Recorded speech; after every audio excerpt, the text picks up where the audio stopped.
Les élus centristes demandent à Hervé Morin d'accepter un principe de réalité.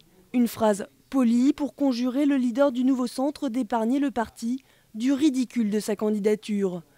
Hervé Morin qui ne dépasse pas les 1% des voix dans les sondages et ne parvient pas à réunir les parrainages des 500 signatures. Hervé ne doit pas attendre le Congrès pour renoncer à une candidature au présidentiel. Moi je dis simplement qu'il faut qu'il renonce à cette candidature qui est facteur de division au sein du parti et qui ne fait pas l'unité, on le voit bien. Alors comment aborder une élection présidentielle dans un contexte de crise tel qu'on le traverse aujourd'hui, alors que les centres ne sont pas rassemblés pour la porter? Plus de la moitié des fédérations du parti étaient présentes lors de cette réunion à huis clos.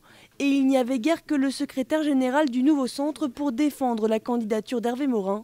Hervé Morin qui, lui, garde le cap. Lorsqu'on est à 1% dans les sondages, on aimerait bien que ça soit meilleur. Et c'est pas parce que c'est difficile que pour autant, il faut renoncer. Je veux dire, la politique, ça n'a jamais été une partie de plaisir lorsqu'on est en campagne électorale. Si Hervé Morin veut encore y croire, la majorité des élus du nouveau centre ont abandonné toute ambition présidentielle et préfèrent négocier avec la majorité un accord pour les prochaines législatives.